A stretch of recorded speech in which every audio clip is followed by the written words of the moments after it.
ஒரு நாள் பொழுதில் ரசூலுல்லாஹி ஸல்லல்லாஹு அலைஹி வஸல்லம் அவர்கள் ஹஸரத் ஜிப்ரீல் அலைஹிஸ்ஸலாம் அவர்களிடம் கேட்டார்கள், நீங்கள் எப்போதாவது முழு வேகத்தோடு பயணித்திருக்கிறீர்களா? ஜிப்ரீல் அலைஹிஸ்ஸலாம் அவர்கள் கூறினார்கள், ஆம், 4 சந்தர்ப்பங்களில் பயணித்திருக்கிறேன். ரசூலுல்லாஹி ஸல்லல்லாஹு அலைஹி வஸல்லம் அவர்கள் கேட்டார்கள், எவை அந்த 4 சந்தர்ப்பங்கள்? ஜிப்ரீல் அலைஹிஸ்ஸலாம் அவர்கள் கூறினார்கள், முதல் முறை ஹஸரத் இப்ராஹிம் அலைஹிஸ்ஸலாம் அவர்கள் நம்ருதினுடைய நெருப்பிலே வைக்கப்பட்ட போது வந்தேன். அப்போது நான் அர்ஷின் அருகிலே இருந்தேன்.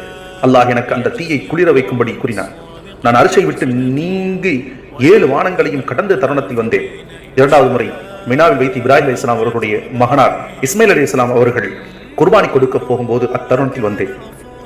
சையதுனா இப்ராஹிம் அலைஹிஸ்ஸலாம் அவர்கள் தங்களுடைய கத்தியால் அறுக்கும் முன்பு அதற்கு பகரமாக ஒரு செம்பரியாட்டை கொடுக்குமாறு எனக்கு உத்தரவிட்டான்.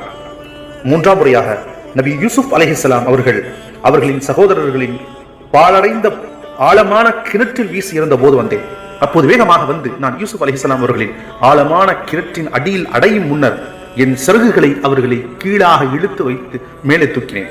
கடைசியாக யா ரசூலல்லாஹ், உஹது யுத்தத்தின் போது உங்கள் முபாரக்கான பல் உடைக்கப்பட்டு காயப்பட்ட போது உங்களுக்காக வந்தேன். அல்லாஹ் சுப்ஹானஹு வ தஆலா உங்களின் புனித குருதி பூமியை தொடும் முன்னர் அதை பிடியுங்கள் என்று கூறினான். அப்படி அது தொட்டுவிடுமாயின் இந்த பூமி உலகத்தில் பூண்டுகள் தாவரங்கள் முளைக்காது என்று கூறினான். இதை கேட்டவுடன் வேகமாக வந்து என் சிறகுகளால் உங்கள் குருதியை தாங்கிக் கொண்டேன் நாயகமே.